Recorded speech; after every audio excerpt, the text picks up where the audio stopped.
अल्लाह Akbar, Donald Trump अकेला पड़ गया है, बौखलाहट से पागल हो रहा है। महसूस कीजिए और ये पढ़िए। डोनाल्ड ट्रंप ने पोस्ट किया, बौखलाहट में आकर और तुरंत जो है भड़क गया है। ब्रिटेन जो लगभग मदद तो कर ही रहा है, लेकिन ट्रंप चाहता है कि सारी दुनिया एकदम जंग में कूदा है। तो दोस्तों, इसने ब्रिटेन को लपेटा है, कहा कि वो सारे देश जो जेट फ्यूल नहीं खरीद पा रहे हैं स्ट्रेट ऑफ हॉर्मूज की वजह से, बंद होने की वजह से, और जैसे ब्रिटेन है जो कि हमारे साथ इस जंग में शामिल होने से मना कर रहा है और ईरान का सामना करने से डर रहा है, मेरा उनको कुछ सजेशन है। भैया, हमसे आप जेट फ्यूल खरीदो, अमेरिका के पास बहुत सारा है। दूसरा, थोड़ी हिम्मत दिखाओ, थोड़ा जिगर दिखाओ और स्ट्रेट ऑफ हॉर्मूज में जाकर तेल लेकर आओ और अपने लिए लड़ना सीखो, अपना स्टैंड लेना सीखो। The USA won't be there to help you any more. जी हाँ, ये लाइन समझ लीजिए। कहा कि जब तुम हमारी मदद के लिए, ब्रिटेन को कह रहा है कि जब तुम हमारी मदद के लिए नहीं आए तो अब अमेरिका तुम्हारी मदद के लिए नहीं आएगा। खुद जाओ और स्ट्रेट हॉर्मूज में तेल लेके आओ। हमने मुश्किल पार्ट खत्म कर दिया है, ईरान की जो ताकत थी हमने खत्म कर दी है, जाओ और तेल ले आओ। तो आप समझ रहे हैं, ब्रिटेन और पूरी दुनिया से खिलसा हुआ है ट्रंप, क्योंकि कोई साथ नहीं दे रहा है, कोई भी साथ नहीं दे रहा है। ट्रंप की एकदम रेल पिट चुकी है भाई साहब, औरत की तरह रो रहा है, बिलबिला रहा है, हमारी मदद के लिए कोई नहीं आ रहा है।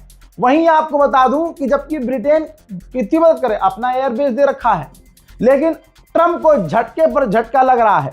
अब यह इसके ट्वीट से समझिए, अगर ये कह रहा है कि हमने मुश्किल पार्ट खत्म कर दिया है और स्ट्रेट ऑफ हॉर्मूज में ईरान हल्का पड़ गया है, शांत पड़ गया है, कमजोर पड़ गया है, तो अमेरिका की नेवी क्यों नहीं जाती भाई? डोनाल्ड ट्रंप अपनी फौज क्यों नहीं भेजता? तो सारी दुनिया को यह समझ में आ रहा है भाई। तमाम देशों पर भड़क रहा है, अपने साथियों पर ही। फ्रांस पर भड़का है अगले ट्वीट में, कहता है कि फ्रांस ने हमारे जहाज को जो हथियार भरकर इजराइल जा रहा था उसे जाने नहीं दिया, अपना एयर स्पेस हमारे हथियार भरे जहाजों के लिए बंद कर दिया और फ्रांस बिल्कुल अनहेल्पफुल हो गया है, हमारी मदद नहीं कर रहा है और इज्जत दिखा रहा है। ईरान के जो कसाई हैं, जो वहां के मिनिस्टर गवर्नमेंट है, उनको इज्जत दिखा रहा है और हमने उनको कत्ल कर दिया है, यानी खामनाई को कह रहा है ये। ठीक, तो आप समझिए कि भाई फ्रांस ने क्या किया, अच्छा काम किया ना। फ्रांस ने एयर स्पेस अपना बंद कर दिया कि भाई हथियार लेके अमेरिका का जहाज हमारे ऊपर से नहीं जाएगा, पैसेंजर विमान जाए कोई दिक्कत नहीं। तो बौखला पागल हो गया। और आपको क्या लगता है, ब्रिटेन, फ्रांस, ये बड़े बड़े देश इस जंग में ईरान के खिलाफ नहीं आ रहे हैं? क्यों नहीं आ रहे हैं? क्योंकि देख लिया ना 31 दिन की लड़ाई कि ईरान कैसे लड़ रहा है। उधर जर्मनी के विपक्ष के नेता ने बड़ी बात कह दी। जर्मनी की गवर्नमेंट भी, भाई जर्मनी के चांसलर ने कितनी बार कहा कि इस जंग में नहीं कूदेंगे हम। अब विपक्ष ने भी कह दिया है, विपक्ष के नेता ने कहा कि हुर्मुज को खोलने के लिए, उसको आजाद करवाने के लिए हम अपनी फौज नहीं भेजेंगे। जैसे स्पेन इस जंग से पीछे है, हम अपनी फौज को खतरे में क्यों डालें? हम अपनी फौज को मरने के लिए स्ट्रेट ऑफ हॉर्मूज में नहीं भेजेंगे। सुनिए, झटके पर झटका, इटली ने भी अमेरिका के, इजराइल के फाइटर जेट को और मिलिट्री जहाज को अपने यहां उतरने नहीं दिया।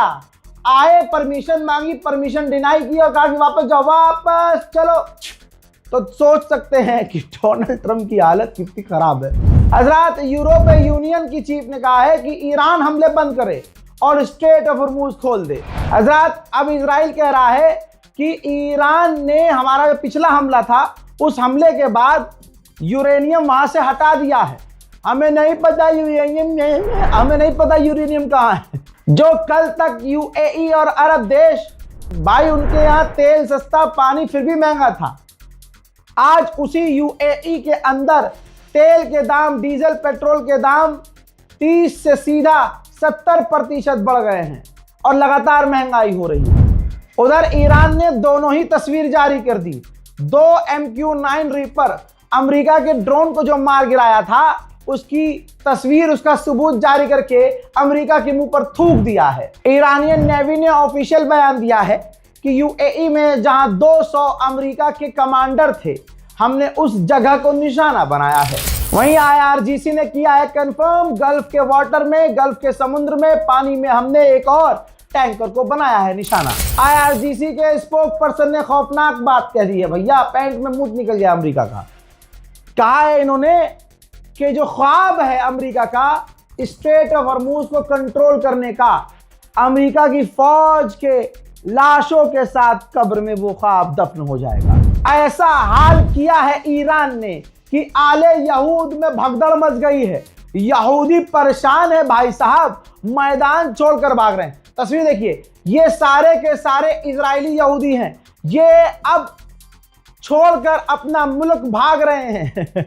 हाँ, इजराइल छोड़कर इजरायली सेटलर्स भाग रहे हैं, जिन्होंने कब्जा किया है फिलिस्तीन की जमीन पर। उनका रिकॉर्ड अब याद रखना, उनको वहां से भगाने वाला अगर कोई है तो वो ईरान है। हज़रात, ईरान ने जो गल्फ देशों पर हमला किया उसका एक बड़ा झटका ये है कि हीलियम की पूरी सप्लाई 1% भी अब नहीं हो रही है, बंद हो चुकी है, जिससे आर्टिफिशियल इंटेलिजेंस जो टेक्नोलॉजी है इसको भी बड़ा झटका लगने वाला है।